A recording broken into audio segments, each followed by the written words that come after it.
कभी कभी जब हमारा कोड बहुत बड़ा हो जाता है ना, तो क्या करते हैं कि फंक्शंस में डिवाइड करते हैं। मतलब सपोज मेन फंक्शन मेरा बहुत बड़ा हो गया, तो हम क्या करते हैं, उसको डिफरेंट फंक्शंस में डिवाइड करते हैं।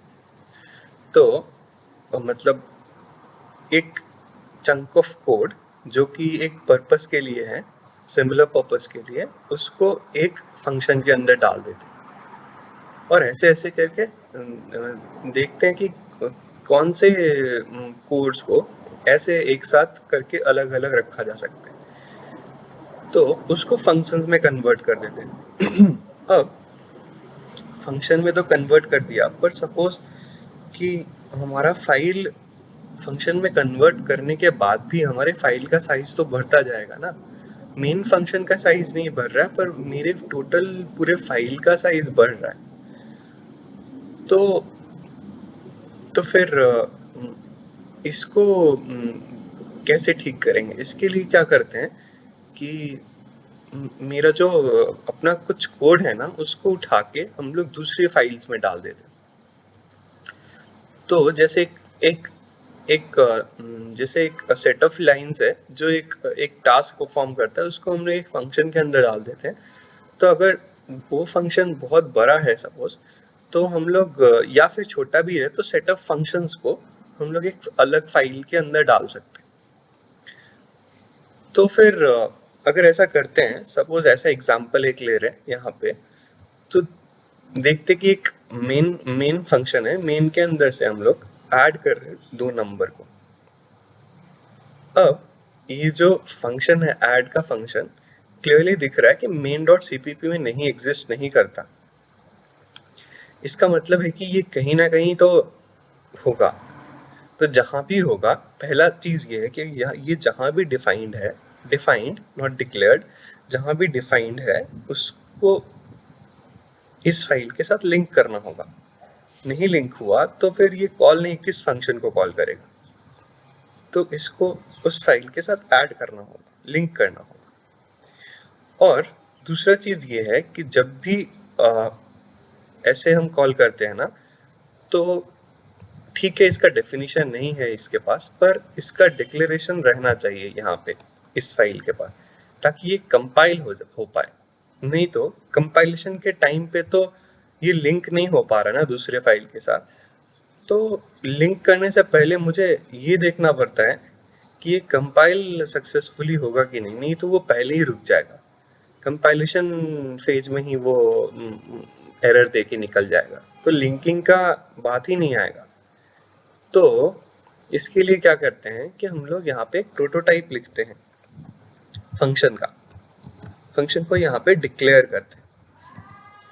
अब कंपाइल जब करते हैं ना, तो कंपाइलर को पता चल जाता है कि ओके, ऐड फंक्शन दो पैरामीटर्स ले रहा है, दोनों इंटीजर है और एक इंटीजर रिटर्न कर रहा है।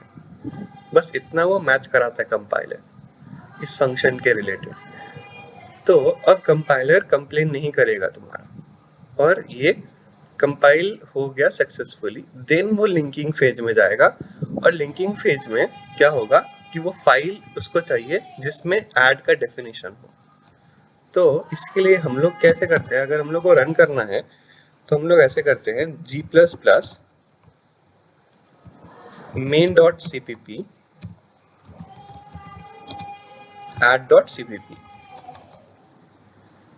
तो क्या होता है, ऐसे बस लिख देने से, ऐसे जब हम एक फाइल को कंपाइल करते हैं सपोज ऐसे, तो क्या होता है कि अगर कोई एक्सटर्नल लाइब्रेरी को लिंक नहीं करना है, अगर स्टैंडर्ड लाइब्रेरी को ही लिंक करना है, तो हमारा बस कंपाइल करने से ही हमारा फाइनल एग्जीक्यूटेबल बन जाता है। मतलब हमको अलग से लिंकिंग का स्टेप नहीं करना होगा।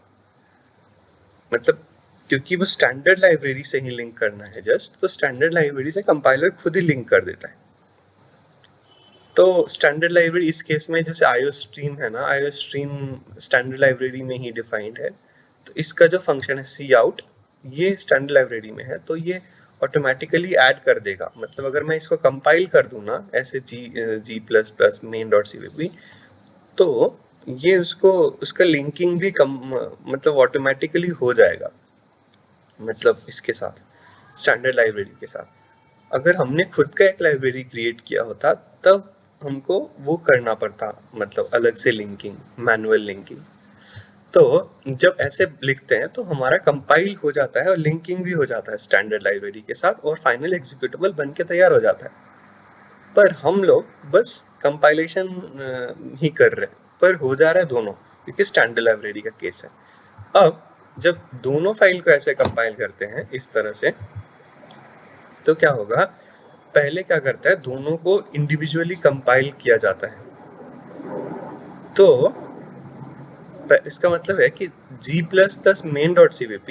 फिर g++add.cpp दोनों अलग अलग कंपाइल होना चाहिए, इंडिपेंडेंटली कंपाइल होने के हालत में होना चाहिए ये दोनों फाइल। तो अब हम देखेंगे कि ये वाला फाइल कंपाइल होगा कि नहीं। अब हमने इसका डिक्लेरेशन डाल दिया प्रोटोटाइप, तो ये कंपाइल होगा, पर अगर नहीं डालते तो नहीं होता। फिर देखते कि add.cpp कंपाइल होगा कि नहीं। ये कंपाइल हो जाएगा क्योंकि इसमें कुछ और किया नहीं है, बस एक फंक्शन लिया है और उसका डेफिनेशन है और रिटर्न कर रहा है x+y को।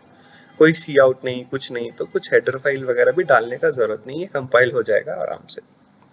तो दोनों कंपाइल हो रहा है। जब दोनों कंपाइल होता है तो क्या होता है कि ये लाइन क्या करता है, दोनों को कंपाइल करके दो ऑब्जेक्ट फाइल क्रिएट करता है, सपोज main.o और add.o। मैं इंटरमीडिएट इसका स्टेट बता रहा हूँ कि क्या है होगा दोनों का। तो main.o जो है वो एक ऑब्जेक्ट फाइल है। वो कैसे बना, main.cpp को कंपाइल करने से। और सिमिलरली add.cpp जो है वो बना, add.o जो है वो बना add.cpp करने से। तो दोनों एक ऑब्जेक्ट फाइल क्रिएट है। ऑब्जेक्ट फाइल मतलब 01 01 01 ऐसे ऐसे करके, इस फॉर्मेट में, बाइनरी फॉर्मेट में, मशीन लेवल लैंग्वेज ऐसे ऑब्जेक्ट फाइल का वो मतलब होता है। और हमारा फाइनल एग्जीक्यूटेबल जो है वो भी 01 में ही रहेगा, पर ऑब्जेक्ट फाइल अभी कंप्लीट नहीं हुआ, एग्जीक्यूशन के लिए रेडी नहीं है। क्यों? क्योंकि इसका लिंकिंग नहीं हुआ अभी, मतलब बाकी जो रिसोर्सेज का जरूरत है, जैसे फंक्शन डेफिनेशन और लाइब्रेरी के साथ लिंकिंग, तो वो सब चीज़ अभी हुआ नहीं है। तो जैसे ही ऑब्जेक्ट फाइल बनता है तब ये दोनों आपस में लिंक कर देते हैं। कंपाइलर इसको कंपाइल करने के बाद उसको लिंकर है वो लिंक कर देगा इसको। तो main.o और add.o मिलके एक बड़ा सा फाइल बनता है, और वो सपोज अगर हम लोग नाम नहीं देते हैं उसको तो a.out बन जाता है। और इसमें इसका भी कोड रहता है और इसका भी कोड रहेगा, दोनों रहेगा, दोनों मिला के कंबाइंड एक कोड बन जाएगा। तो क्या होगा, अगर ऐसा होता है तो क्या एक कैसा फाइल बनेगा वो मैं एक बार बता देता हूँ।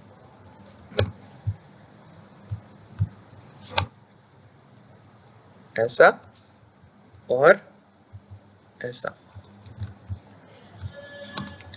तो ये फाइल इजीली एकदम इसका एग्जीक्यूशन हो सकता है ना, क्योंकि ये ऐड फंक्शन का इसका प्रोटोटाइप है। तो कंपाइल तो हो गया था उस टाइम, अब रन करने के लिए इसका डेफिनेशन चाहिए, तो डेफिनेशन ये यहाँ पे है तो कॉल कर दे, तो कोई प्रॉब्लम नहीं हो। तो ये बात है।